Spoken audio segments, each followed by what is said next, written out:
of, he was like, I think Bass had like 34%. He was like 20 something. And the fucking one chick was like, I think it's single digits or some Yeah, shit. she's the least popular of the three, and she's a literal Democrat socialist. She signed up to the Democrat Socialist Party. But yeah, so basically all the ballots that have come in after Election Day. And I think I told you earlier, everything that they're doing in California, the Democrats, is legal by California law. Right. So they're allowed to count after Election Day. Now, the Supreme Court is looking at a case right now to make a ruling about not allowing any counts after Election Day, federally, local, state, and it's that way. You should not be fucking counting ballots, mail-in ballots coming in after Election Day. Absolutely. But So anyway, I just have a question, Chad. These are still mail-in ballots? Like, so these aren't absentee ballots where people like have an actual medical emergency, can't go to the polls. California's still allowing people just to mail in ballots to vote? You can if you mail it in by Election Day, I believe, then it's counted. So that's why they wait 7 days or whatever they're doing. That's but crazy. Also, I was just watching my man Dr. Steve Turley talk about this. So when you get a driver's license in California, you're automatically registered to vote. Now, California allows illegals to get driver's licenses, and you're automatically registered to vote, and you're automatically signed up for a mail-in ballot. Wow. And he said he has a friend out here who moved away from California 2 years ago. He's still getting emails from the LA Registrar's office about his mail-in ballot being sent to his house. Who the fuck is voting in his name? Like, where's it going? Holy shit, dude. So this gets like, I mean, Trump was basically saying that our elections are so bad, we're like a third world country. I mean, absolutely, yeah. It's fucking insane. Fucking insane, bro. So if we can't get this shit right and we're the oldest democracy in the world, maybe democracy doesn't work because at some point it becomes corrupt. Oh, absolutely. It's totally corrupt. But like I said, it's all legal by California law. Now we'll see what the Supreme Court ruling does. I don't know if it'll affect this election. I hope it does. So do we need to come up with a new governing system? Like maybe that's my journey on this planet. You need IDs, fucking real IDs for everybody, and no illegal should have fucking ID in this country. Yeah, driver's license or anything. They should have IDs so they could fucking do whatever, but it shouldn't give them any privileges but to show who they are. It shouldn't allow them to vote. It shouldn't allow them like those privileges. But as far as ID, I mean, why not? At least they're documented something. Well, you should, true. But you should be able to, in California, they are not allowed to ask you for ID when you vote. So either by mail-in ballot or when you show up in person, they're not allowed to ask you if you have ID. So you can't identify yourself. Same as in Jersey. I was like, do you need ID? She's like, I can't legally ask you for it. I'm like, okay. Blue state, go figure, right? Yeah. Supermajority blue state, you can't ask for ID in those states. What's going on? Well, Anheuser-Busch just left Newark after like 120 years in the state, bro. Fucking Goldman Sachs is leaving New York. I mean, what do you expect? I mean, she's crazy. She ran on raising no taxes, and now she's raising taxes out the ass. She's fucking a loser. It's crazy how people do. Right, but it's like, I don't understand why everybody and their mother doesn't get on this political game. Just lie to everybody's face and say, oh, I'm going to do this, I'm not going to do that, and then get in and do the exact opposite because it don't matter. And then they vote blue again when next comes around because Orange Man bad or Republicans are racist or whatever the fuck bullshit they want to make up. They'll just make up anything to say so that they get the votes. Man, I mean, here in California, we've lost Chevron, fucking, was it Vallejo, oil? I mean, it's not too long until Silicon Valley starts fucking moving the fuck out of here. Oh, for sure. It's crazy. I'm going to switch gears real quick because I have a hard out at 2:40-ish. We're going to go to our awesome guest, Miss Emma Offen. I just asked her if she could flip the camera around because she's coming up sideways. Oopsies, sorry. Oh, gravy. Nice.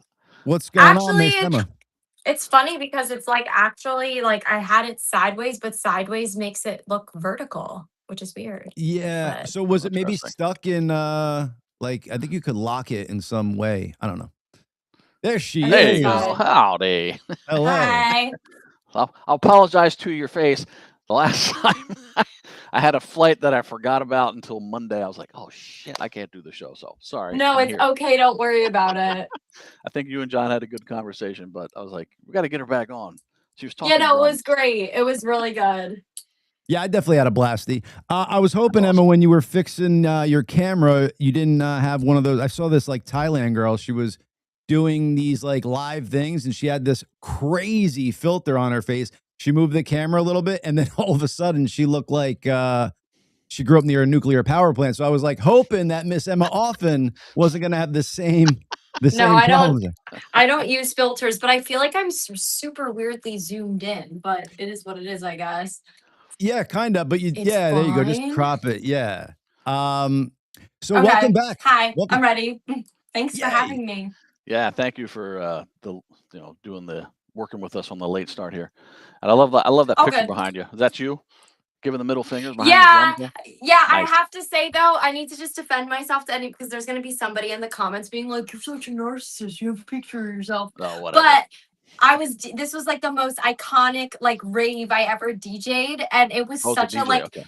Yeah, and it was such a special like moment in my life, and I just decided like I wanted when my friend took it of me, and when I saw it, I was like, oh my god! So I decided to have it over my like music area, so I could like channel that level of like happiness every day. So that's why I have it there. Oh, there's a big difference between being a narcissist and celebrating a great moment in your life. Yeah. Fuck yeah. I was gonna say, so you can't be proud of yourself anymore and show off an accomplishment. They're all of a sudden just labeling.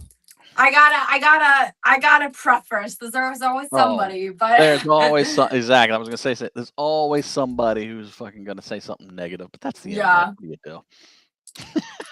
So Chad, when you weren't on the show last time, I think I committed you to have a live drum off with Emma on some social media thing. So you got to get your chops back up, man. You got to get back behind that. I'm gonna have to like mentally prepare for that and take like drink a lot of chamomile tea or something to calm myself down and some steroids. Physically prepare for that because I haven't played for a while. So I know I started running recently because I feel like I'm playing drums and I'm just like and I'm like, what the fuck is wrong with me? So I started running because I don't know, maybe the things I'm playing are just super fast. But well, me and the boys are talking about maybe getting another singer and going out and doing some stuff and like.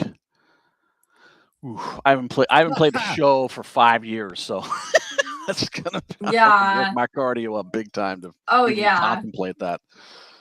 So we'll see. Chad, did you have to do that when you were like touring nonstop live, like because you were so into it? No, we were playing enough that my cardio was always good. So, gotcha.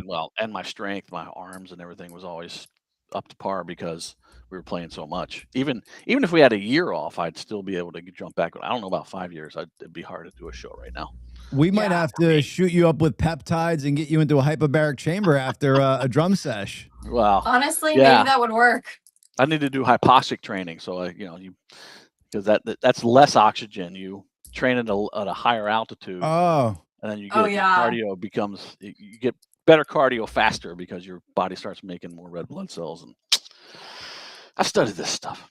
Hey, Emma, I got a question for you. Have you ever covered one of Chad's drum tracks? No, I have not. Oh my goodness. I've been on this like 9 Inch Nails wave, so that's the only thing I'm playing right now. All right, so when Emma Offen 3.0 comes on, you have to debut a live track seeing you rip Mr. Gracie's. I could manage. I think I could manage. You can handle it for sure. From what I've seen, you can definitely handle it. One of my favorite 9 Inch Nails songs is "We're in This Together Now." I think that's the title. I love that drum beat in that song. It's good. I gotta do that. Everyone keeps requesting that. I've just taken off from like making videos. I made a video I think like a week and a half ago, but I've taken off from it because I'm working on an album and I have a producer in my house right now, and he was here last weekend and this weekend, so no drumming, only strictly techno music. Got it. Is this sorry? Oh, go ahead. No, go. Is this a Jimmy Iovine, Stevie Nicks producer musician relationship, or is this a different one? This is just like strictly homies making sick music together. All right. Nice. No salacious stuff here, folks. Sorry, I tried. No. Well, since I missed the last one, did you have work with Jimmy Iovine? No. No. So, Chad, I was making because I think Jimmy Iovine banged Stevie Nicks like way back in the day. So I was like making a. You really took it from 0 to 100. I do that a lot. I do that a lot. John does. It's a very bad thing to do. It's it never ends well.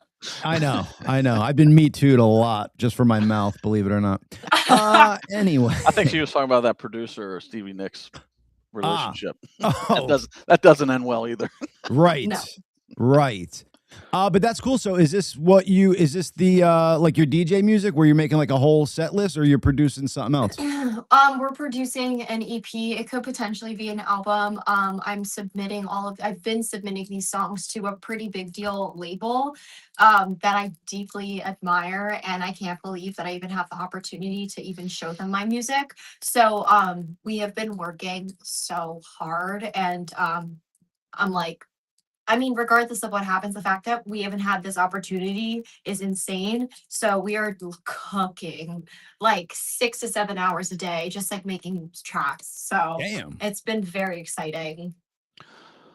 I've never done that process of making EDM or dance music or whatever, however you want to use the term, but do you start with a beat? Do you start with a melody? Do you start with a keyboard line? Like, usually, we make electro and hard groove, so like It depends, but generally speaking, it's like I'll go to him and I'd be like, I want to do something like this vibe, and then it's like I'll have a sound in my head, and then I'll be like, drummer talk, and I'm like beep boop bop boop blah blah blah, and he just is like yes, and then we just basically go through a sound library, and maybe we find like a sample of something we like, or maybe we're just like playing different lines off of the electronic synth, and then it's like we can like warp and manipulate it to how we want it to be.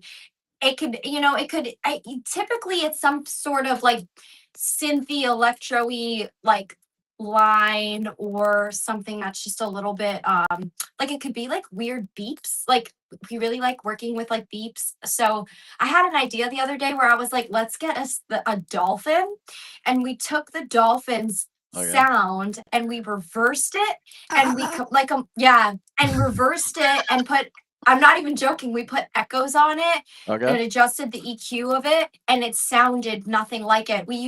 I'm like, let's use the meow of a kitten, like weird shit. And it's like really dark, sexy, like, Berghain-esque club music. And there's just so many ways to do sound design, and it's so much fun. So interesting. Yeah, that's a very interesting process, just finding a sound and then making a song for them. It's very vulnerable, actually. Like I feel it's a very vulnerable process. Who I'm working with, his name is Henry. We work really well together, and like we're great friends. So it's very exciting, and I think it's really important to work with someone who really understands you. So it's been really great. Is this a new friendship or an older friendship? I met Henry. He's like last night at like lst.nght collective on Instagram. We met through like kind of via friend, but on Instagram in November, and we just like, he was like, why don't you come over and like let's make a song together? And I was kind of like, okay. So I did, and like we made a song, and it was a lot of fun. And it wasn't until February where I was like, I think it's time to come out with like some official music from me, because that's the only way you're gonna play like bigger shows. And I had so many ideas, and but I had been playing around on Logic, and I just knew I needed a big engine to like get me forward, and Henry was that. So we started doing this together kind of since February, and that I had him come out for the last 2 weekends to create more, because we need a lot in a short period of time. Sure. So this is our last day together. We're gonna try and finish 3 songs today. So I'm excited. Wow.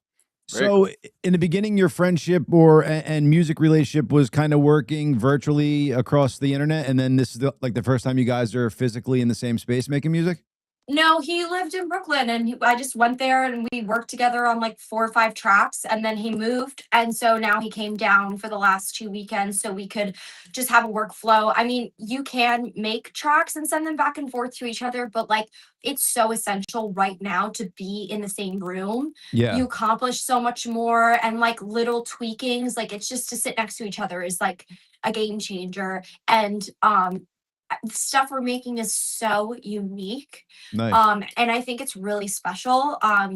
So it's, and I can't believe the potential opportunity we have. So I'm really excited. When you were mentioning those like beeps to build songs and stuff, it kind of reminded me of like Tool, like a song Eulogy or something. It starts off with like beep boop, beep boop, and then like the song kind of builds from there and stuff. Do you listen to Tool at all? And do you grab? I love Tool. Danny Carey is my favorite drummer. Totally different process, but yeah. And like Henry always tells me, he's like, you think like such a drummer when you're making this, because we use so many polyrhythms, and like I don't even fully realize what I'm telling him what I want, that it's can get really complex, or like but it works, and it's cool, and it's techno and electro in a way is like a derivative of jazz music because of the complexity of it, and the way that you design the sound. So it's really cool. I think a more comparable like comparison would be to Orbital. Like things like Orbital from, back in the day, like they have so much influence on what is techno music now, Do you ever do different time signatures, or is it always 4/4? Depends. It could be a lot of different things. Yeah. Okay. You can, but the options are so endless. Sure. In sound design, and especially if you're working with extremely talented people who hear what you're saying. Very oftentimes at the same time, we like something's happening and we'll be like, we need to do this. And we're just like, exactly. It's amazing. Yeah. So cool. You kind of describe some of your music. I watched This Is It with Michael Jackson not that long ago, and he was kind of going up to these musicians and kind of like singing some beats to them and stuff like that. It kind of seems like you have that kind of in your head too, where you're hearing a thing and you're kind of telling the producer, I need this sound, and like almost hearing the song before you kind of put it on to instruments. Yeah, I mean, and I've even said this before to Henry, like it's really important to me that like every single choice that's made is both of us together, and it's not separated. It very much so needs to feel like ours and mine. I think a lot of people get producers to just make things for them. I don't want that. I want to pick every sound, and really just make this like as much of a collective as possible, because I'm such a perfectionist and I have such a vision for what I want everything to sound like, and to work with someone who's on the same page, is super like open and receptive and talented, and has amazing input of new ways to think of things that I wouldn't think of. All of that is like so essential to the process. But yeah, no, it's great. Like it's really been nice. And then like, after a long day, we watched Bruno yesterday, Borat. Hell yeah. To decompress. It was awesome. God. Yeah. Was it Bruno or Borat or both? Did you watch both of them? Both. It was like very nice. And then he's like very nice. And then he's like, Ish will be famous. Like from Bruno. It's fabulous. It's so good. What do we like better, Borat or Bruno? Yeah. I was just saying, like, I honestly like Bruno is just fucking filthy. Bruno, yeah, it really Bruno is filthy. And actually it's terrible, because when Bruno came out, I was 9, right? Because I'm 26. Oh wow. And I remember being like 10, and I like snuck watching that. And I was like, oh my God. And I was just watching it last night, and I was like, I can't believe I watched this. Right. Like, this is insane. But I don't know. I think in a way, on my daily life, I use a Bruno accent. A Borat accent in my daily life frequently. Is it a defense mechanism, or is it a way for you to bring people in or to push people away when you use that accent? It's just me. Okay. It's just me. I'm just a little odd. And I just use a Borat accent throughout the day. I quote Borat nearly every day as it is. So I guess you would have to put that as first. But Bruno is just brilliant. And honestly, we were just saying too, there's so much electronic music in it that's actually quite tasteful and very European in a way. So we were really getting a kick out of watching it yesterday. That is fucking funny. I like. Did you ever watch the Ollie G show? No, I never saw it. I really should watch it. Oh my God. He gets some people on there. You're just like, how did he get this guy? And how? Yeah. It's fucking hilarious. Yeah. I know. He interviews like Hillary Clinton. And I've seen it. I've seen that. God, it's amazing. He the fact that he had that access, like you said, and then to have the balls to go through with it and actually ask these people those questions is fucking hysterical. I mean, but during Bruno, he had Paula Abdul come to the house and there was no furniture and he had these 3 workers become like chairs and she sits on one of them and he's like interviewing her and then this dude comes out naked with sushi all over his body and she's like, I have to get out of here. Like he's a genius. A complete genius. Yes. Let's see if he can make another one. I don't know. Can he make up another character and go out and do it? I think he's too famous now. Didn't he just do one not that long ago? Like, did he come out with a movie like 8 months ago, or am I imagining things? I don't know. Fuck, if he did, I missed it. I think I missed it, but I think maybe he did. Don't quote me on that. Okay. I mean, what's great, I stopped watching Bobby, where are you? I stopped watching movies and TV for the last 2 years, and that was like my first time watching anything again because our brains were just like so fried, and it was the best thing to get back. I was like, oh, this is all I needed. A good way to decompress for sure. Yeah. Well, so back to the music. Do you ever put live drums on your? So we're planning on doing. We're planning on doing this actually. That's going to happen today.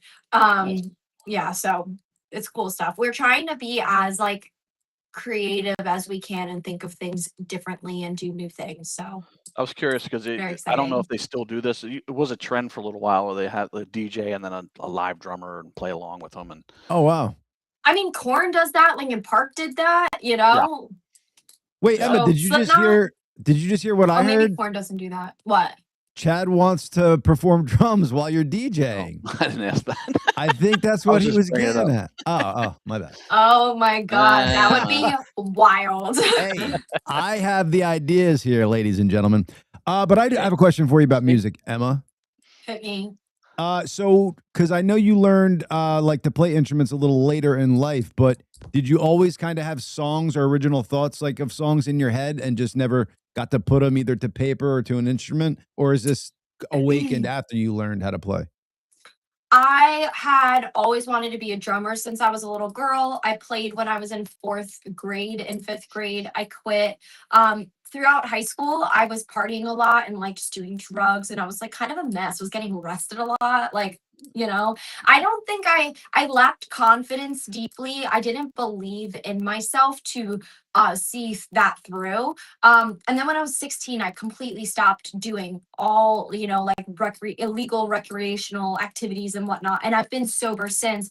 When I was 20, I had said this previously, I was dating somebody. He was making a band of all female musicians, and they were so hot and so talented. And I was so inspired by these women. I did not feel jealous. I was just like, I want to be that. And so I'm going to be that.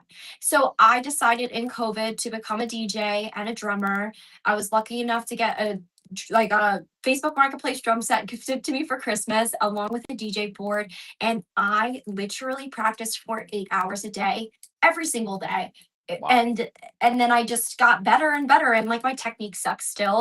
You know, if I were to be in a room with a bunch of professional drummers, like I'd be at the bottom of the food chain, but I don't care. I love playing the drums and I love DJing, and I've grown to so deeply love making and co-producing music. It is such a vulnerable, beautiful, incredible experience. So it's exactly what my child self envisioned for myself now, and it took until I was 20 to see it through. That's amazing. I love your self-discipline. Like, just stop drugs. Like, I'm stopping drugs, and then you're like, I'm gonna learn drums now and the DJ board. That's freaking awesome. And by the way, I'd be at the bottom of the totem pole for technique too. I never learned. I taught myself how to play. I didn't learn any techniques. Me I mean, I too. know paradiddles. Like, I don't. Okay, I can do that, but I don't know anything else. I think I Yeah, I mean, realized. what'd you No, God. realize? Well, I was gonna say that all drummers are very. They have barely any ego. The only one I could think of is Lars that does, but every other one is very, yeah, just kind of don't, no For the most ego. part, yes. Yeah, it's funny. Like I just thought, like, I can play the piano. It's not good, but I can play it, and I play it morning and night in a sort of like uh melancholic release, if you will. But yeah, no, I just think like, and I said this to you before, like I kind of consider myself, rather than like, because we said this before, like I don't really consider myself a musician. I consider myself like a percussionist. Like everything I do is very like percussion based, and like is sort of this like, I don't want to use this word, but it's like a very animalistic sort of like release, you know what I mean? And it's really, really kind of cathartic and relaxing for me. And it just expresses emotions in a way that I don't think other things can. Interesting. Yes, that's how I approached drumming too. When we were writing songs like that, I would kind of feel the emotion that the singer was talking about or whatever, and try to put that into my drum. So I totally understand that. I feel like that's well you're, and even if you are a percussionist, you're still a musician. You're still playing music. Yeah, sure. Absolutely. I just do the thing, and it just like makes me happy, you know. It's great, but you have the beat in you. Like that's how I always got to just when I was a little kid, I didn't have a drum set, but I always just was fascinated with it and so like seemingly understood it. And then at 12, I bought a drum set from a neighbor, and I just sat in my room and learned. I knew the basics, like oh, you do this. First I listened to Beatles records, Mr. Ringo Yeah, Starr, and got the basics down, and then just that's went from really there. cool. Yeah. No, I love that. I love that. And I mean, like in terms of just like learning um new musical ways, when I had started making music with Henry, I had never even like recorded my voice or anything like that. And it was really encouraging because he was like, "You have a good talking voice." He's like, "You can do this." And it was very encouraging. And I remember getting like a rush of kind of like, holy shit, this is like a whole other way that I can express myself and make this music. So I think also having people around you that like support your creative ideas and like push you out of your comfort zone when Yeah. you're like having a lot of self-doubt, it's really important because that can only help you believe in yourself a little more. So that's really nice. And I think that's really important to have with like friends and family when you are trying to be musically creative. Sometimes you do need some secondhand words of approval. Motivation. Oh yeah, Yeah. absolutely. Yeah, it's funny. Friends and family are either one thing. They're either very encouraging and they're like, "What the fuck are you doing?" Yeah, you're like, get a fucking job and be an Exactly. adult. Yeah. I'm like, I don't want to be an adult. Yeah. My parents they both wanted me, well, all of us actually, they all wanted us, all of our parents wanted us to go to college. And we had signed up to go to college. Like we all got accepted to different colleges. But we graduated and we were like, well, parents, we're gonna defer. We're gonna defer for a year and get a record deal. So it took like a year and a half, but we got it. But anyway, I mean, yeah, when you have songs already written like Pain Lies on the Riverside, your parents might be like, okay, maybe you could take some time off, like, right? You guys already had stuff like that kind of in the bag. Yeah, we had made our first record with, well, it didn't have Pain Lies on the Riverside, but it had Good Pain and a couple other things. Oh yeah. So, but my parents were kind of like, they were disappointed that I wasn't going to college, but they were also, once they heard us play, they're like, oh, okay, maybe you can do this. So yeah, were, I have a similar situation as well. My parents are super supportive of me, but my mom's boyfriend is like a very old school Italian dude, and they've been together a long time. Oh boy. And he is like, get a job. I mean, yeah, I mean, like I'm a hairdresser, like during the day, like I have a career that I work like 50 hours a week doing, and I'm so busy. But like he believes like if you don't have a college degree and have some like corporate job, like you're a loser basically. And he's always really liked me, but like there's always been this like kind of negative connotations, down talk towards me, because like I'm a creative, but at the same token, he's just like kind of an asshole, but you kind of still like him, you know? So I'm like, shut the fuck up, you know? But so he actually has seen in the last year with just like how all of my different creative outlets and careers have blossomed. He's like, and he's texted me over the last few weeks. He's like, I'm proud of you.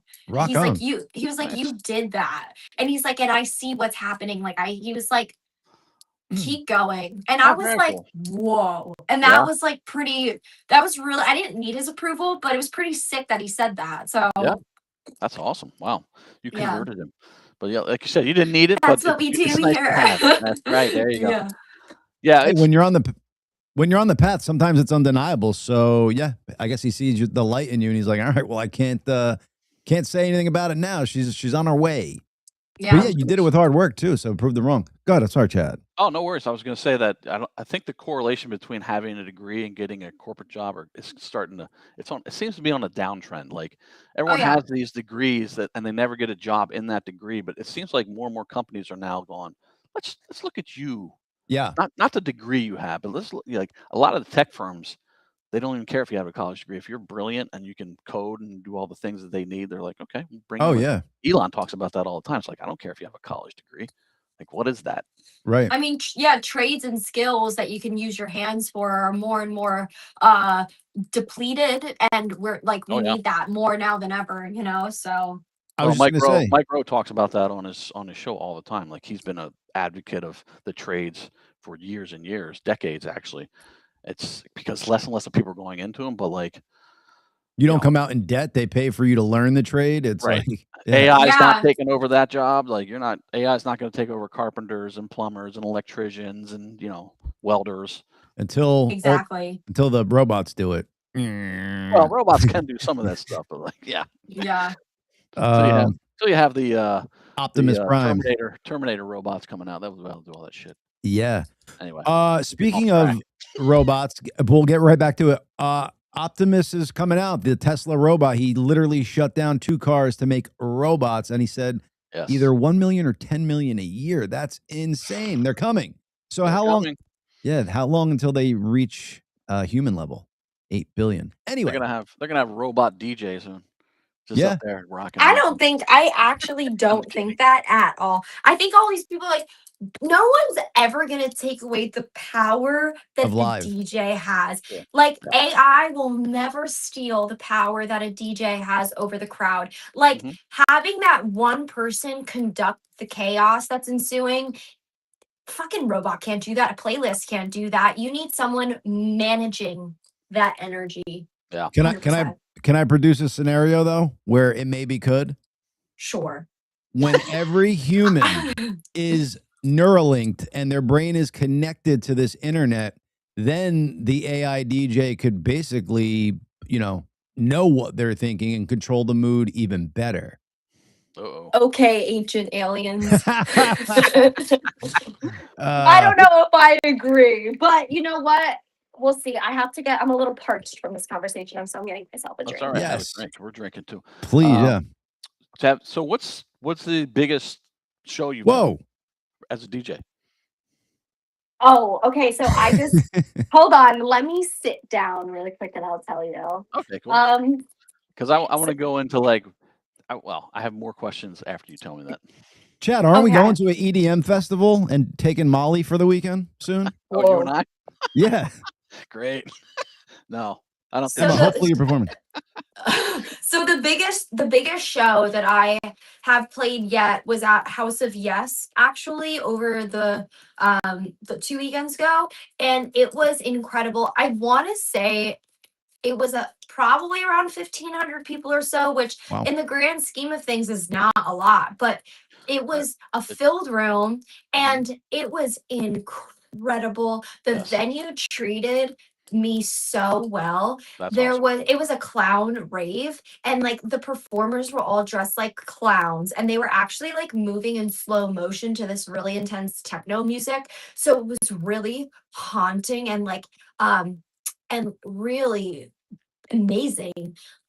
Were they all like cool clowns or scary? Were there any scary clowns? They were called, actually, I love the name. They were called the ketamine clowns. And ketamine makes you like feel like you're moving in slow motion and dreaming and floating, which I have never done that. But I know that from what friends have explained to me before. So they're called the ketamine clowns, and they were all over this venue, just like it was incredible. And my set was insane. I have beautiful black and white videos that are all over my Instagram feed. I don't know if you can pull it up.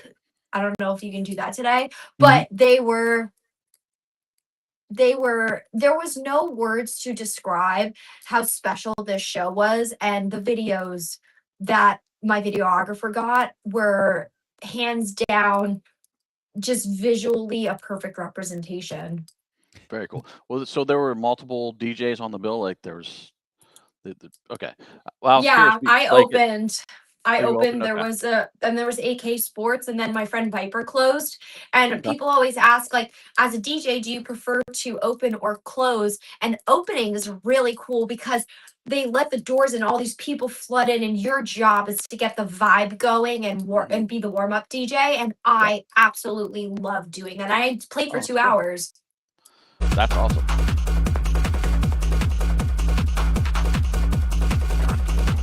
Yeah.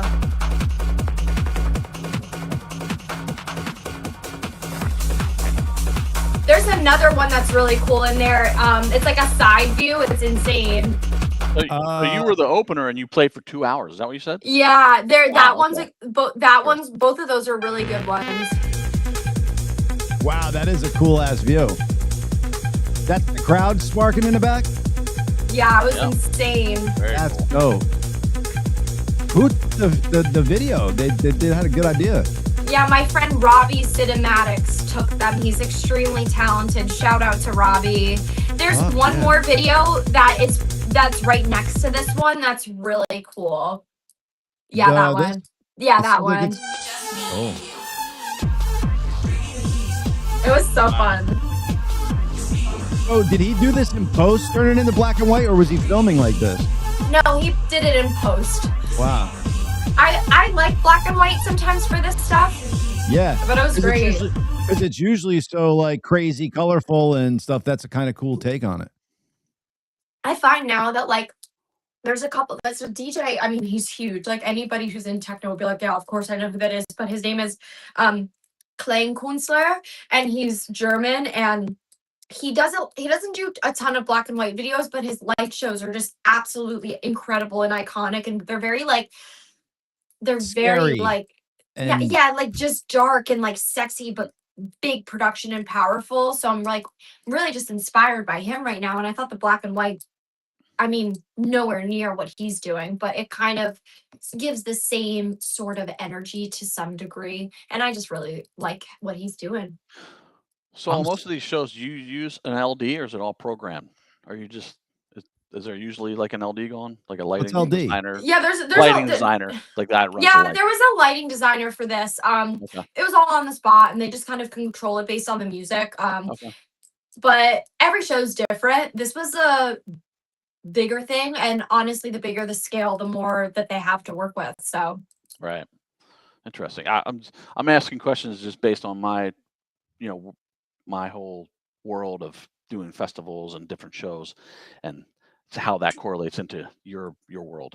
So yeah, you like do you like watch the DJs after you and hang out? And I try to. It depends on if I have to work at 9 o'clock in the morning, because there are a lot of days where I got to spin and then I got to work. But yeah, I try and watch all the DJs. I want to introduce myself to them. Like, a dear friend of mine was the closing DJ. I got to see her set for a bit. But it really depends on what I've got to do the next day. But ultimately, I always will say hello. Always watch the show for a bit and give my support. And I would like to think that the same thing happens in return most of the time. I mean, there's so many people in this world, so it's nice to connect with them.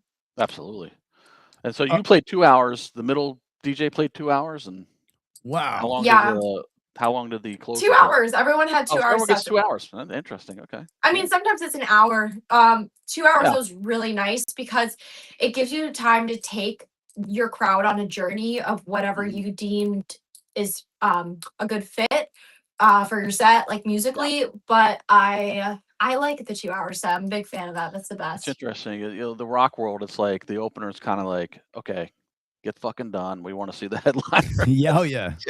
That's how the rock world works. So it's a lot of the times it can be like that as an opener DJ, but depending on like what the crowd is and how the venue kind of conducts itself, it's different because this venue, the doors open, but you're not allowed into the main room until about 45 minutes into the doors opening. And I started playing about 20 minutes before the main doors opened to my room. Oh, wow. So the main first, it's actually a genius idea because the first room fills up and I'm playing like this ambient techno, and then the doors open in my room and the room's so filled that people like flooded in at once. And I actually have never experienced that before, and I thought it was really clever and really cool. And it gave me a lot of energy as well, so it was fun.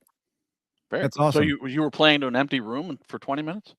Yeah, so basically I was playing to an empty room for 20 minutes, but I was also kind of like testing my tracks, but I was really, and my music was being fed into the front room, but then I still had 2 hours to play. It was really cool. Yeah, that is a great idea. That's awesome. Is your set list laid out before you take the stage, or do you like sometimes just like change it up as you're going through, or you're pretty set with what you're doing? I usually have like a main opening and closing song that I want to play. Sometimes I will very strategically kind of like lay out the songs in order I want to play with like general cue points of where I want the songs to stop and end, or maybe a cue point that tells me like, oh, maybe repeat this part. But typically I'll try and make some sort of formatted set of how I want it to be. But then oftentimes I go off kilter and I just will play songs within the key that I'm playing and BPM. And you have to like read the room. And more often than not, it becomes a little bit more intuitive and spontaneous. I also play most of the time 3 to 4 songs at a time. And I have my songs looping in different spots. And it's like this whole new song that's been created. So I like to play like that. It also is really helpful just to kind of keep a flow going. Depending on the gig I'm playing, sometimes, you're just going back and forth between tracks, but I try and stay on 3 CDJs at a time, sometimes 4. Did you just say a robot's name? What was that? 3D CDJ? Yeah. CDJs are like what you use to play your music on. And then you have your, you have like your mixer in the middle. Like, gotcha. I didn't know that either, John, but she's like, you guys are fucking retards. Let me tell you what that means. Yeah. No, this is a learning experience here. It is, yes. I was just playing, though, and I really did know. I just wanted the audience to come in on it with us. Got it, right, okay. keep telling yourself that. Yep. CDJs, folks, go out and get a pair. Do they come in pairs? They do, right? They're like really expensive. They're like $2,500 to $3,000 each, just one. Whoa. And then you have to buy the mixer. So you could be running yourself up at like $10K just to have that in your apartment or something. Wow. Damn. How much do mixers run? What'd you say? How much are mixers? A lot. And it depends because there's all different ones, but like I feel like to have 2 CDJs and a mixer could run you around like 7 to 10K. I mean, obviously if you get something used, it's different, but it's something around there. So yeah, there's a entry fee to get into this business. If you don't know anybody. You could have decks. Like I have a deck and it's like, you could pay somewhere between like, you could just have one that has no screen and play it off your computer and practice that way. But I have a deck, it's like maybe $2 or $3 grand or something like this. Like, but like, you can have small ones and do exactly what I'm doing. It's just nice to have something bigger to work on. And the club standard, like CDJ and mixer, most DJs don't have that unless you're like, some big name and want that as a gadget in your house, So at a show like that, do they provide that or you have to bring your own? Oh yeah, for sure. I mean, unless you're doing like something, a private gig or something like that, like you bring your own, but like 99% of the time, like you're just everything is prepped for you. Doesn't necessarily mean if it's in a shitty club that they're gonna work super well, but you know, it's like using the house kit. Like exactly shitty or this is good. so what? Yeah, so when you ride to the gig, what do you bring? Like, what do you? A little USB in my headphones, and that's it. Wow. That's great. Yeah. Load in. And and you have to be careful though, because like sometimes people steal shit from you. Like Sure. I literally went to a gig a few weeks ago, and I had the lights were on, the club hadn't even like opened yet. There was just some other DJs in there, and I left my cell phone next to the CDJs because I was playing in like 20 minutes. There's 20 minutes to doors open. So it's like I needed to go pee and put on some lipstick. So like I was not even gone for 4 minutes, and I came back and my USB was taken off of my phone. Like someone stole it. Someone stole it. And I never accuse people of that, but that's exactly what happened. Thankfully, I always keep 2 extras with me in my purse, because you never know if like something gets dropped or lost. But some asshole did that, and you know, whatever. Like they're not going to play my tracks like me. Yeah, but it was just like it pissed me off. So, but you just come with a USB and that's it. But now what I'm doing is when I play a show, I bring a USB with me with only very specific songs and like one playlist on it. And I keep that closest to me, so that like if it did get lost or stolen, there's only like, you know, depending on this, like for example, for the House of Yes set that I just played, I played maybe 75 songs in 2 hours because I was playing 3 to 4 songs like at a time and not playing a full song. But like if God forbid like someone stole my USB from me or I lost it, maybe I'm losing like, you know, there's 75 tracks they have of mine opposed to 4,000 on a USB. Which honestly, having 4,000 tracks on a USB, even though I make playlists, it's just like kind of a lot to have on there, and it's kind of unnecessary. Yeah, to go through, right? Like pulling out what you want. It's like a lot of files to have to dig through. It's just annoying. It's like so many playlists that are like, it's like I'd rather just have 3 playlists on one that I need for the night. So that's what I just do. So you both kind of said something that kind of rocked my world. So Chad, you mentioned like if you're going to a gig and you have to play a house kit, and then Emma, you said like you're kind of bringing just like this USB drive. So the DJ deck that you're playing with, it might not be like the exact one that you're used to. So you got to kind of get used to the controls on the fly. And same with you, Chad, with the house kit. Like if the cymbals aren't where, or the kit's not set up like yours is, are you just like trying to adapt to that in real time? And is that hard? Well, I mean, to be fair, and this is not to be boastful, I haven't used a house kit for many, many years, but yeah, I figure there were scenarios where I did show up, and yeah, you just quickly, if there's no time to like really set it up the way you want, which unfortunately I've never run into many scenarios like that, but like you just got to adjust it as best you can in the time allotted for your sound check or whatever. Yeah, whenever I've played like shows for drumming too, like I always just bring my kit with me. I don't want to, if I can avoid playing on a house kit, I will, because they just suck. Oh my God. And like, God forbid that you have to play on a house kit, like bring your own pedals. Oh my God. If not, it's just like a nightmare. But yeah, I mean, I played on CDJs that are like messed up and broken, and it makes your tracks play funny, and like there's knobs missing. Like you play an old ones, new ones, but pretty much they're all the same at the end of the day. But the ideal is like the CDJ 3000s, or I mean, I guess you could play on the 2000s. A lot of clubs have those, but you know, you just like kind of at this point get used to it. It's a little scary in the beginning if you're new and you don't know it, but you just practice. And yeah. So that's kind of cool though, because like, you know, like you go to a concert and you see most of the time the bands kind of bring in each of their own setup, like even the drums and all that stuff. I wasn't aware that like the DJs kind of have to go and use like the house kit or whatever. I guess it makes sense, because why would you set up all different equipment throughout when it so many, it's so much stuff. Are there any like huge DJs that bring their own shit no matter where they go? That's a great question. I don't know. I think that a lot of DJs who play in these major clubs, the clubs have the club standard best. Like they usually have like the V10 mixer with the CDJ 3000s. But I would think that maybe certain DJs that are doing specific live sets sometimes they bring their own drum machines and things like this to customize their set a little bit more uniquely. Like I went to this festival called Wire Festival, and this DJ Yanamaste brought like a drum machine, and I think he was playing on like one CDJ with like a drum machine that had like all of these different loops programmed into it. It was very cool. So I mean, I think that generally you just show up with your USB stick, but then you do you see someone like Boys Noise. He plays with 9 Inch Nails and was opening for them, and like they were bringing those those mixers with them everywhere in the CDJs, which is a part of what the trailers brought from state to state. Yeah. Are you jealous of Paris Hilton's DJing skills? I mean, honestly, good for her. Like she knows what she's doing. She figured it out, and good for her. Good for her.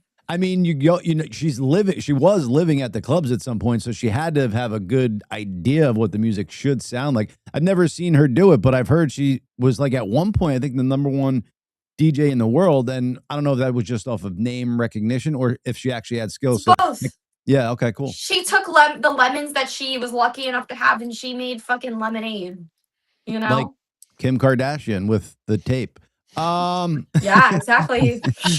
Now she's billionaire. Yeah, go figure. Well, we actually found out a couple weeks ago that she didn't make lemons from lemonade. That was lemonade pre-made. Like they thought about that and planned that shit out. Oh, the and mom her was mother highly involved. Yeah. The mother had planned that all out, which is crazy. That's not my style, but yeah, that's wild. Not implying anything. Definitely not implying anything. No, but like I just am like, damn, like you pre-planned that with mama. It's just crazy. It is very interesting. Like any other scenario, that mom would have been locked up. Like, hey, daughter, why don't you make a porno with your boyfriend and we'll release it to the world? At that time, they were more motivated by fame. Oh, yeah. Money. I think they were going, we get famous, the money will follow. But yeah, it's just, I mean, to be the mother and go, yeah, let's film a sex video. We'll put it out. Like, what the fuck, dude? Yeah. Emma, so not to get too crazy with it, but so this is coming from Ray J's mouth himself. And he was on this interview and he was saying, the mother was pushing us so hard to do this and setting up the hotel rooms and stuff. He's like, I thought I was going to bang her mom, like, because she like wanted to watch the tapes and stuff. And I was like, holy shit. He really had that thought in his brain. Like the mom wanted to bang him because she was setting it up like so well, which is crazy. That is bonkers. That's bonkers. I can't imagine. Anywho, I digress. You mentioned 9 Inch Nails earlier. Well, many times, but so I wasn't on the last show, obviously. What are you doing at 9 Inch Nails? Can you talk about it, or have you done anything? I can't really say what I was able to be a part of. But what I can say is I got to go and be with them for, I believe it was 4, maybe 5 shows. And it was super spur of the moment, like got a phone call, mouth dropped, DJ Wait a to second. rave. So from our last show, when you were talking about doing the 9 Inch Nails collective album, you got a call from 9 Inch Nails to go play with them? Is that what you? No. Oh, okay. I misheard. No. I literally, I didn't do anything musically with them. Point blank, period. Yeah. All I did was that I made a drum cover of one of their songs, and then I did a piano cover, and I became friends with their creative director, and I was gonna go see them play, and then I got a call from him to be a part of something really special as a fan. And I literally, my mouth dropped. I DJ'd a rave 3.5 hours later, didn't sleep, and I got on a flight and went straight to LA. I actually was supposed to go to LA 5 days later to DJ, but I ended up going 5 days early to San Diego, was there was in San Diego, then went to LA was there for 2 days. I had to fly randomly to Florida in between. Then I flew back to LA, DJ'd for 2 nights, and then I was in San Francisco and Sacramento. And it was the most insane experience of my life. Like, wow. No words. I can't believe that I got to experience this. I can't wait to see what was created. And I have to say, like, I feel so like healed because I've been around, I've been on tour before, I've dated, a musician before, and I feel so like healed from this experience because it was the level of professionalism and kindness and generosity and warmth was so incredible. And the people that I met, the other fans that got to be a part of this, the select ones, were just wow. It was just so beautiful. Very lucky. Very, very lucky. I love it. I mean, you said a lot of things there, but it was very vague. So, like, I'm still intrigued of kind of what happened, but I think I have an idea type of deal, which is cool. So we'll be looking forward to seeing if any pictures or videos come from that. So let me ask you this. It seems like your ultimate artist ever if you had to pick to work with, would be Trent Reznor, but is that the case? And if not, who is it? I mean, listen, do I ever think I'll work with Trent? No. Was I able to talk to him and be part of this cool thing? Fuck Maybe. yeah. That's really cool, and I'm so grateful for that in and of itself.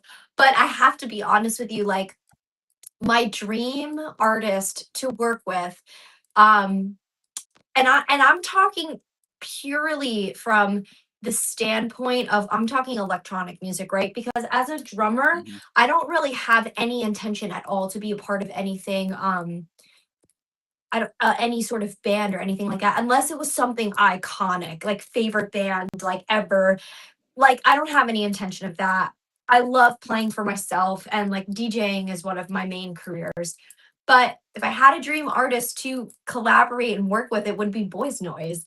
And I said this, Wait, I who? think Boys Noise, he's a DJ. He's been around for 20 years in the industry, I want to say. And like literally I discovered him because he did a remix of a track called Lay Disco for this movie called Project X.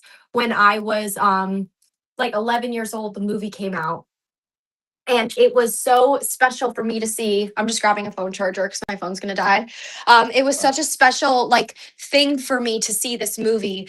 And I remember when I saw it and this track came on for a really iconic part in the film. What's it called? I just remember thinking like, holy shit, like this is what like dance music, house music is. I hadn't really ever heard anything like that before. And he ended up becoming like my favorite DJ ever since I was like, Wow. 11 years old. Wow. Yeah, it was really crazy. And then he went on tour with 9 Inch Nails, and Now I was like, seeing the first songs I connection. ever DJ'd were his songs. Bad connection? No. So now I'm seeing the connection because I was like, this is the artist that you said you would kind of want to work with the most. And I was kind of wondering where it was going, but he worked with 9 Inch Nails. I get it. Yeah, so basically he worked with Nails, and it was pretty cool because Nails is my favorite band. So when I saw, sorry for all the moving, when I saw that Boys Noise was opening for 9 Inch Nails, I literally was like, this is insane because this is like my favorite band. And then he's opening for them. And it was such a cool thing. And yeah, no, like literally my dream, if I had anybody to work it with and collaborate with as a DJ and someone who is like, producing music, it would be him. I've always felt that way since I was 11 years old, since I saw Project X, since I heard his track in Project X. So yeah. Chad, I got this same feeling the last time I spoke to Emma that I don't know if I've met another human being in my lifetime that has found their path and like found it very early and like kind of is navigating it like as best as she like just navigating it really well. Like that right there, like her meeting a dude that is like connected to her favorite band. Like it just seems like fate is aligning with a lot of the things she says. And granted, the hard work and stuff goes into it, but yes, yeah, just seems like very cool. Yeah, tapped in. Yeah, I don't know. It's just like if these things keep coming to me, and like the fact that I even was able to like, you know, be there, be present, just be in the room, watch the work, say hi, so cool, you know. I remember going to the Boiler Room. It's like a live DJ set thing. It was in New York last year, and I remember Voice Noise played. And I remember seeing his show, and I just thought, like, wow, like this is so cool. I would love to work with him one day. And then and then he went on tour with them, and then I randomly got to go on their tour for, you know, those shows, and got to be able to chat and just, you know, watch and learn and gain some insight, and it was a really incredible experience. So yeah. Very cool. But I mean, hey, you know, I would love to there's plenty of other people. You know, I love Radiohead, I love Placebo. I love those bands. They're great. Yeah, it's just kind of cool that, like, you know, anywhere you could have went, you picked a DJ. But it makes sense if you are one. You know what I'm saying? Like, Chad, yeah, I mean, that's what I'm saying though. It's like, you know, I think that like all these bands, like there's so many other musicians that are so much better than me when in terms of like drumming and all of that. So to work with them, you know, I don't think that is realistic. Now, do I think that like things that I didn't think were realistic have happened? Absolutely, you know, like so many things I didn't think that were possible have happened, but I'd rather like let myself be surprised as they come and not like say a pipe dream, but kind of let them happen organically. Sure. Yeah. Do you believe in The Secret though? There was a book back in the day where it was like The Secret. I read it. Yeah. Manifesting. Yeah. Manifesting. Yeah. I think so. It seems like that's what you do. Yeah. Manifesting. Yeah, I think also though, like I do think manifesting and like envisioning what you want is so huge. I also believe that you need to believe in your delusion, like of whatever it is that you want, even if people think it's crazy. My best friend Terry, I have said to him over the last few months things that I wanted, and he was like, you're fucking crazy. And I said, no, I'm not. I was like, you literally need to believe in your delusion of whatever it is that you want and believe that you already have it. And like, I don't know, call it manifesting, call it being like relentless, you know, like I'm just relentless. And until I get what I want, I will try every avenue to get there, even if I have to fall on my face like a million times. But it's like complete and total relentless, like, and failure. It's just like rejection therapy until you get what you want. Well, you hit the nail on the head. Not every, but any successful person that didn't start off successful, they said like anybody with hard work, determination, and that actual drive to get there will get there as long as you put in that hard work and keep going and don't stop. Like Conor McGregor said it best, you know, in those words. But a lot of great people who have been to the top of their, you know, echelon or whatever have said that exact same thing. They're no better, no more special. They just worked hard and wanted it that much more and kept going. Yeah, and I couldn't agree with that more. And you know what I think is even more interesting that to what you just said is it doesn't and I it's crazy, but you don't even need to be the best in whatever echelon it is that you're in. Like what's more important, and this is the truth, is if you show up every day and you don't stop. Because being the best is cool, but if you're not there, if you're not putting in the work to be where you want to be, then you'll forever be in your own shadow. So I think it's really important to try and always be top tier, and whatever the echelon is that you want to be in. But ultimately, showing up every day, even if you're not the best, will propel you further. Right. Fuck yeah.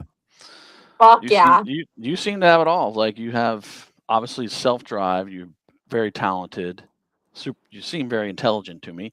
And your personality is great, and you're beautiful. So that's thanks, guys. All those things will work in your favor. Just keep doing what you're doing. It's friggin' great.